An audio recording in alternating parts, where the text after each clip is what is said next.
Baik, Assalamualaikum warahmatullahi wabarakatuh. Perkenalkan, nama saya Randy Nurul Hidayat dari PGSD Penjas 5C dengan NIM 18006102 dan nomor absen 02. Kali ini saya akan memberikan tugas presentasi individu mata kuliah filsafat dan literasi, filsafat Penjas dan literasi. Tugas ini berdurasi 5-10 menit dengan materi tujuan ada 5 materi. Tujuan Penjas yang pertama pengembangan kebugaran, yang kedua pengembangan keterampilan, yang ketiga pengembangan emosi, yang keempat pengembangan mental intelektual, dan kelima pengembangan moral dan afektif. Langsung saja kita memasuki ke pembahasan pertama, yaitu pengembangan kebugaran.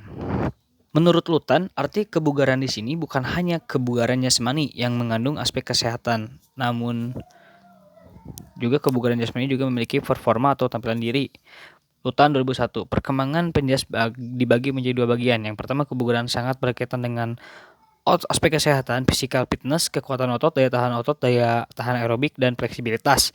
Yang kedua, kebugaran yang sangat berkaitan dengan performa atau ketampilan diri, disebut dengan juga motorik fitness. Bagiannya yakni kecepatan, koordinasi, agilitas, kekuatan, dan keseimbangan. Maka dari itu kebugaran jasmani sangat berhubungan dengan kesehatan baik fisik dan maupun mental.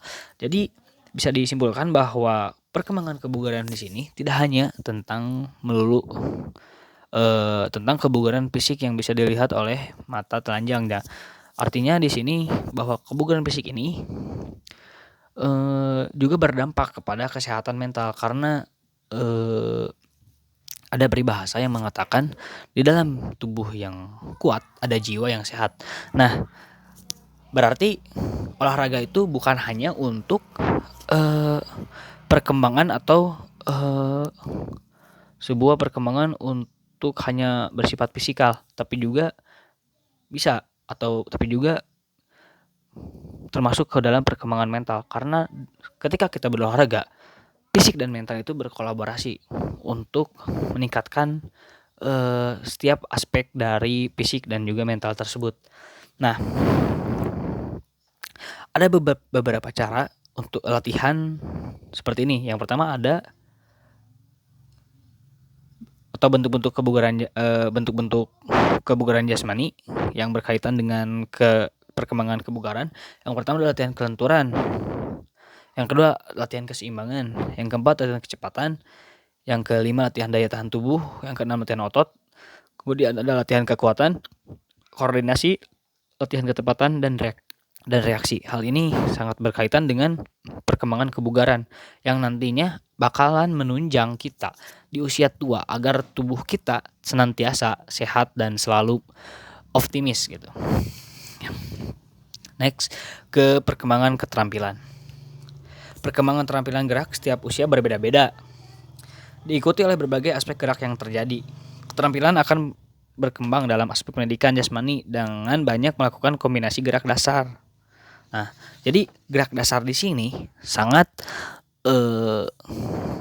berpengaruh atau sangat penting bagi kita pahami.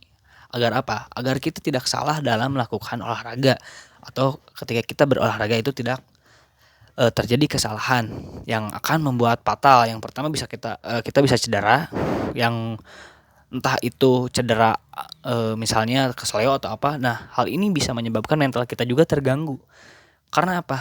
Ketika kita olahraga dan kita cedera, kita malas lagi untuk olahraga karena kita takut untuk berolahraga. Hal ini akan terjadi ketika kita tidak memahami gerak dasar dari sebuah olahraga tersebut. Nah, maka dari itu penting sekali untuk kita memahami gerak dasar. Nah, gerak-gerak di sini ada beberapa, ada 3 ya untuk gerak. Yang pertama ada gerak lokomotor. Gerak lokomotor adalah gerak yang bisa dilakukan dalam keadaan posisi tubuh yang berpindah dari posisi awal baik secara vertikal maupun secara horizontal. Jadi gerakan lokomotor ini adalah gerakan yang berpindah tempat, seperti contohnya lari, reaksi, atau apapun yang intinya kita berpindah tempat. Yang kedua ada gerakan non lokomotor atau stabilitas. Nah, untuk stabilitas di sini itu tidak berpindah tempat, Seperti contohnya pemanasan, stretching, atau mungkin peregangan. Itu kan satu olahraga tapi tidak berpindah tempat. Loncat, kemudian push up, itu tidak berpindah tempat. Nah, kemudian ada gerakan manipulatif. Gerakan manipulatif ini berkaitan dengan benda. Misalnya kita memanah, itu adalah gerakan manipulatif karena memindahkan daya atau power kita dipindahkan ke suatu objek agar objek itu bergerak. Nah, itu adalah gerakan manipulatif. Terus ada faktor-faktor yang mempengaruhi perkembangan keterampilan gerak. Yang pertama, kesempatan untuk berlatih. Yang kedua ada dorongan semangat. Yang ketiga adalah pengajaran. Nah, kenapa saya tadi sangat penting sekali untuk kita bisa memahami gerak dasar, karena agar tidak terjadi kesalahan di dalam melakukan olahraga. Hal ini bisa menyebabkan bukan hanya tubuh kita yang merasa merasa merugikan, tapi juga mental kita akan terganggu ketika kita melakukan olahraga dengan salah. Yang ketiga adalah perkembangan sosial emosional. Pendidikan jasmani adalah pembelajaran yang dimana melatih seorang untuk senantiasa memiliki nilai percaya diri, baik serta memiliki penilaian positif yang baik untuk meningkatkan kemampuan diri. Nah, efek dari kita berolahraga dengan baik, perkembangan sosial emosional di sini adalah perasaan positif mengenai keadaan tubuh dan juga kualitas diri. Yang kedua, pengalaman sukses. Yang ketiga, peningkatan rasa percaya diri. Nah, ini sangat penting sekali bagi manusia untuk untuk berpikiran positif, karena tubuh atau diri kita itu tergantung dari pikiran kita. Apakah pikiran kita positif atau negatif, itu akan berpengaruh terhadap nilai atau hasil dari sebuah pekerjaan atau apapun. Nah, jadi olahraga di sini mengajarkan kita untuk melatih diri atau kita agar selalu senantiasa berpikiran positif. Next. Yang selanjutnya adalah pengembangan mental dan intelektual. Untuk mengetahui pengertian mental dalam kamus psikologi yang dikemukakan oleh Kartono dan Gulo tahun 2002 dalam bukunya 276, dari beberapa orang yang menjelaskan mental sangat berkaitan dengan pikiran, akal atau ingatan, sehingga dapat penyesuaian berbagai organisme terhadap lingkungan. Kemudian secara khusus ditunjukkan pada penyesuaian yang memiliki berbagai fungsi ciri yang disadari oleh setiap orang. Sedangkan menurut Drever tahun 1971 dan Satyo Broto tahun 1989 dan bukunya halaman 41, mental adalah keseluruhan struktur dan proses-proses kejiwaan yang terorganisasi, baik yang disadari maupun yang tidak disadari. Nah, perkembangan mental dan intelektual ini saling berhubungan. Ketika mental kita bagus, intelektual kita akan berkembang dengan baik.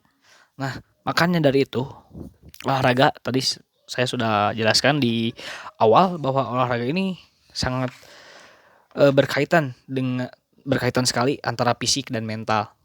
Karena ketika kita mempunyai mental yang bagus, kita akan memiliki intelektual yang sangat baik.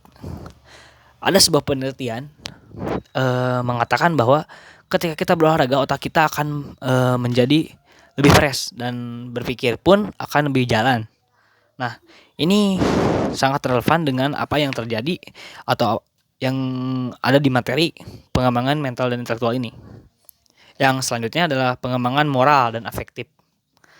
Pengembangan dalam pendidikan jasmani, khususnya untuk anak usia dini atau usia dasar, sangat penting dalam menjalankan kegiatan sehari-hari di ruang lingkup masyarakat. The affectivity ability is closely related to the care of children behavior and self-ness oleh Baldowski tahun 2013.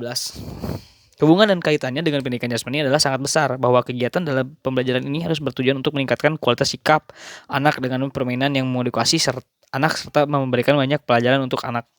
Nah, nantinya atau outputnya yaitu jujur dan dapat dipercaya, berlaku hormat atau respect, tanggung jawab atau responsibility, kepedulian atau caring, keadilan, dan kedamaian.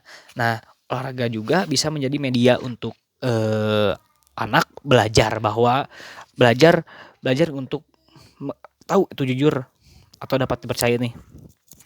Karena ketika kita berolahraga, kita akan melibatkan seluruh jiwa raga kita dari fisik sampai ke jiwa kita itu bersatu padu. Apalagi kita berolahraga dengan sosial gitu, maksudnya dengan melibatkan orang banyak. Hal ini akan menjadikan diri kita berpikir dan juga menjadikan diri kita terkontrol dengan olahraga ini. Seperti contohnya saya contohkan sepak bola. Di dalam sepak bola ada beberapa aspek yang diajarkan. Yang pertama tentang kekompakan tim yang tidak egois karena bermain 11. Kemudian kejujuran, jika itu handsball maka jujur atau apapun. Yang ketiga tanggung jawab ini dalam sepak bola sangat terlihat, yang kemudian di semua olahraga itu sangat terlihat. Yang berlaku hormat kepada lawan, kawan, pelatih, dan lain-lainnya. Kepedulian, peduli di sini maksudnya ketika berolahraga itu jangan menganggap lawan itu musuh, tapi anggap lawan itu adalah teman main. Yang keadilan di dalam lapangan ada wasit, terus ada kedamaian. Nah, kedamaian di sini maksudnya kita berolahraga untuk mencari perdamaian. Kita olahraga bukan mencari musuh, seperti kata saya tadi, bahwa olahraga itu bisa menjadi media untuk kita mempersatukan diri kita dengan orang lain, bangsa dengan bangsa, atau apapun.